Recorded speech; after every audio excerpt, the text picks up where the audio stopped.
Hello, another video on my way to the first mushroom foraging trip of this season, and I want to do just stop by here by this lake and just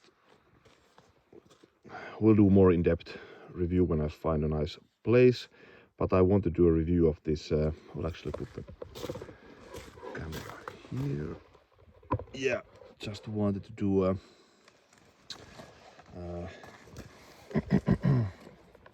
review of this Orijärvi blade by by Fiskars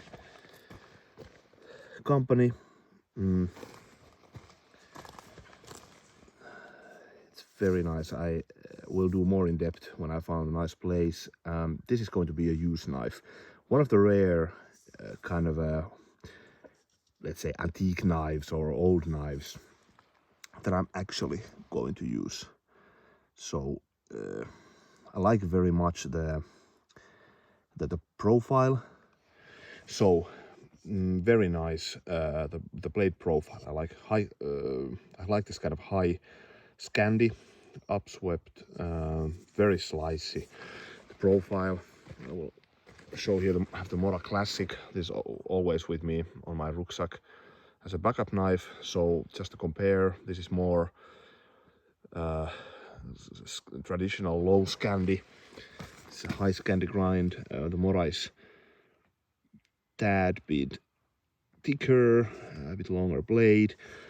I tested two of these. This is much more versatile. This is fantastic on food prep, and this does really delicate feathers, like really nice on feather sticks. Better than the Mora Classic. This is better carver, but I rather have a knife that is better. Food prep that does nice feather sticks. Also definitely okay with carving. So this is actually very famous for carving knives, so it definitely does that. But anyways, I'm going to go ahead, try if I have any luck with the mushrooms. This is the first trip of the season, sort of. Yeah, but I will go ahead with the knife shortly. So going to go ahead there. Kind of want to have also peace from by myself. We have a visitors whole house full of kids and wife's sister's family and some friends, and have been a couple of days with us, so very nice weekend. But I just felt like the early evening today, like, okay, I just need some time off, and my wife was just almost new, and I'm just going to go ahead and go to fishing or a forest or something. So I'm here.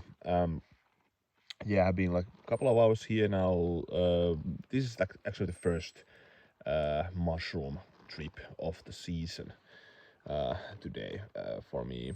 So I almost always started around like half July, end July in these times, and yeah, so no luck, no mushrooms still. So it's early. I kind of suspected that also, because it hasn't been raining too much and everything. So, but nevertheless, just wanted to check it out. Last time this year was just chantarellis were like, is that the English word? Cantarelli in Finnish, chantarels, I guess in English.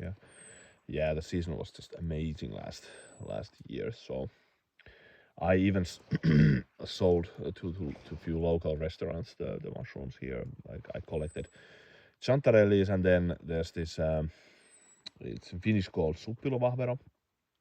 It's more on the end season mushroom, and I think it's like Cantarellus trompensis, the Latin name. Like it's trumpet Cantarellis, from the same species as chantarellis, but a bit smaller and gray one. And last year, specifically here in this region, was like amazing, and they didn't have that so much on the other regions. So the demand was really high. So I actually sold that to restaurants here. But yeah, anyway, I wanted to do a review of this knife, and so this is the old Fiskars Orijärvi Puukko. You can say like Legendary Orijärvi Puukko. One of the most recognizable, one of the most famous, actually, Finnish puukkos.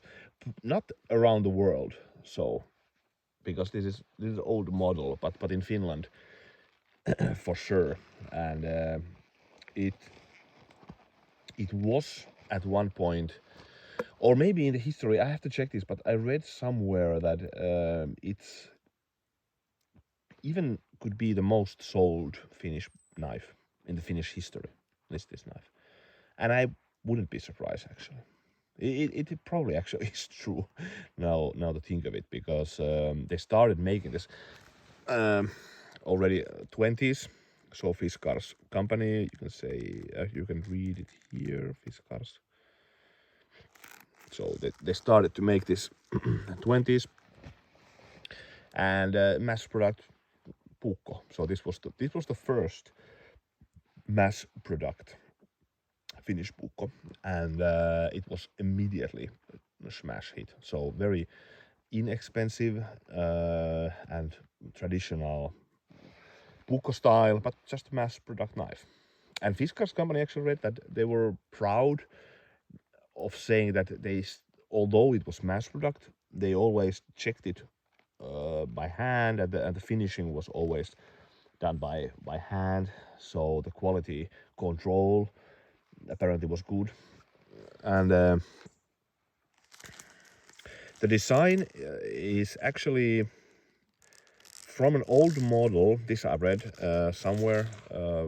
There's not too much info actually online of this, but this I know there was exhibition of the history of puukkos in Fiskars village actually a couple of years ago, and here was also this knife, which is important in Fiskars history. That the model is like old southwest Finnish model, and they kind of took the model and they did this mass product version. So the knife is called Orijärvi Puukko. Orijärvi translates somewhere. Järvi is lake, and Ori means stallion. So I don't know, stallion lake or something. And it's an old copper mine, not so far away from here, like 30 kilometers from here north. So, and that's a very old. It's nowadays kind of almost like a tourist sightseeing. So it has been closed now for let's say 150 years almost has been closed, and it opened like mid 18th century and played a big part in the development of Fiskars as a company. So that's why they named this knife after this lake and after that mine, so Orijärvi. Yeah, so I have been wanting to have this knife and finally have it, and it's not that rare actually, so it's actually quite available and not even that expensive. So in second-hand market you can get these from 20 to 50 euros. It was the first time I actually took this for a foraging trip, because I think this is going to be quite nice for that, and it is very versatile. I like the high Scandi, very thin behind the edge, so very slicey. Tested it on food prep, very nice. Yeah, so I just like the overall design a lot. So nice, upswept blade, comfortable to handle, very lightweight, very lightweight. I like to use anyways kind of belt puukko knives for mushroom knives. So that's kind of, I guess somebody would consider that weird, but it's just something that I've had like used to. I've collected mushrooms all my life. My father was a huge had a very good knowledge on that, and taught me also very early that. And I always kind of used belt knives. puukkos, not even belt knives, always puukkos. And I don't know what's the reason really, or the reasoning behind it, because they're not the most slicey knives and everything, but it's just for me very often I do kind of long the trips that I do, and I combine them with food prep and some other things, even fishing and something. So I just want to have like a very nice overall outdoor knife with me. And I don't really like folding knives for mushroom knives at all. I found them like actually quite cumbersome to be honest. So that's just kind of a I have like opinel mushroom knife, but I never use. I use it actually at home. So when I'm doing like the end cleaning of the mushrooms, I like the finishing. Um, then I'm actually using that, so it's nice there. But outdoors, no, I just have a puukko on my belt because I like what I actually mainly use that with mushroom is just I slice the cap. Depends on the mushroom, of course. I slice the cap to look if there's any worm. I took the bad parts away. I take the roots away. It depends on the mushroom. But that kind of a preliminary, like how do you say, kind of a the first preliminary. That's the word, I guess. Preliminary cleaning, like just fast, leaving like the bad parts here in the forest, which is a nice thing to do. Leaving the roots here and then just take the mushrooms with me because I just don't want to. I always felt like if I'm here in the forest, want to kind of concentrate on the picking part of the mushroom, not like I can do the cleaning later more. So that's why I just have always had puukko knives. It depends on the trip, to be honest. So if it's a trip like that, I know that I'm going to do heavy food prep, like for putting on fire or something. Then I will maybe use even like a heavier knife, but it depends. It depends. But even 1 to 2 hours trip, I just always have a puukko. Then I will probably have just a smaller puukko on the belt. But anyways, this is interesting. First try with this one. It comes with a very nice sheath also. Once again, it's kind of traditional. There's the Fiskars logo and helps the knife completely safe. Like this is like almost 100% secure. Very nice. And what was surprising with this is, okay, it's slicey. I like the kind of thinness, but it also kind of, just going to do it on the other side.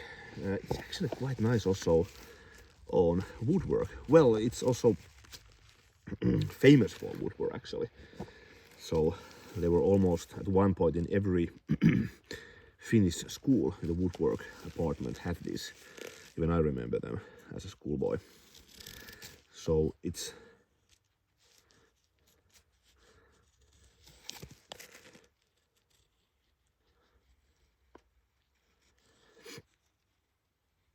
in my opinion very versatile, but very nice. The handle ergonomics, no hot spots. Now after 2 days of testing it, doing feathers, even some light batoning, food prep.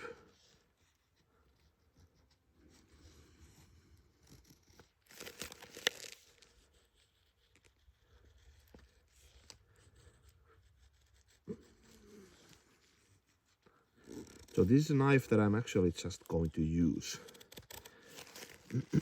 Although it's an, could say, antique blade, but it's not that rare, so it's, and definitely not that expensive. So I'm very happy to have it, but I'm also very happy to just to use it.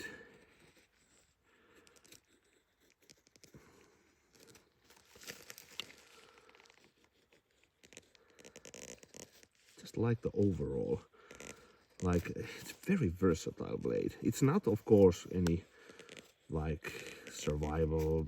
It's maybe thin.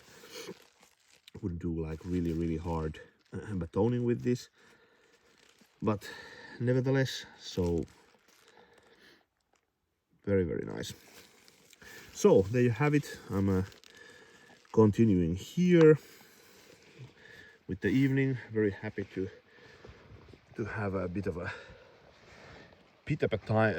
time off from the full house I have now there. But anyways, thanks for watching. See you later.